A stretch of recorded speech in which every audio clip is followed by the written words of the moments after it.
Šiandien gera naujiena tiems, kurie naudoja LiftMaster automatiką. Jinai kitaip vadinasi Chamberlain arba Motor Lift automatika.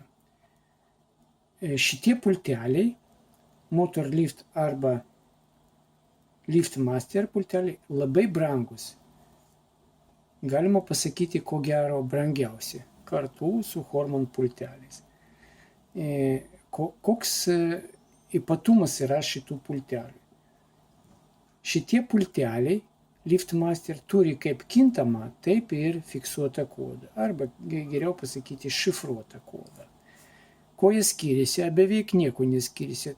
Tokiam pačiam korpuse šiek tiek skiriasi spalva mygtukų ir taip vizualiai galima atskirti. Aš dabar parodysiu, kaip jie atrodo iš katalogo. Paimsim katalogą ir pažiūrėsim, kaip matome. Šitie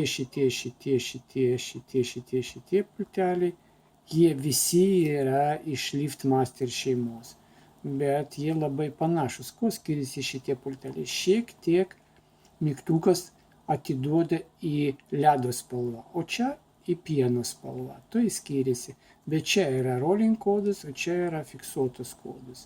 Ir visi šitie irgi taip pat sunku atskirti. Ir dabar, kadangi jie labai brangus, tai mes netgi nežinom, kokioj sistemoje ir prie kokios automatikos reikia to arba kito pultelio.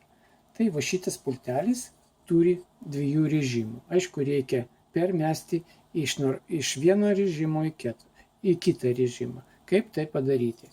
Tai tada išrenkam. Noriu pabrėžti, kad kada mes persijungiam tą pultelį į kitą režimą, tai jis įgauna visiškai kitą sisteminį kodą ir reikalauja pririšimo, kaip yra originalus pultelis. Kaip mes žinom, visi pulteliai iš LiftMaster šeimos, jie turi būti pririšti.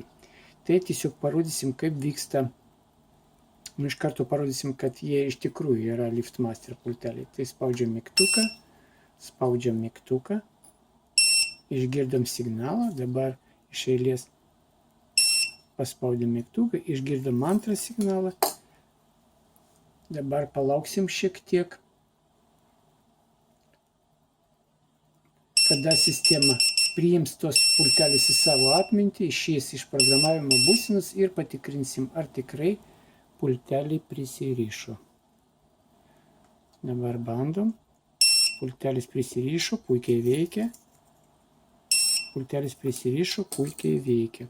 Dabar yra skirtingos automatikos sistemos, pabandysim pririšti prie kitų sistemų. Tai dabar paspausim mygtuką pririšimo, paspausim kitą mygtuką. Matot, niekaip neprisiriša. Dabar dar pabandysim pririšti, paspausim taip.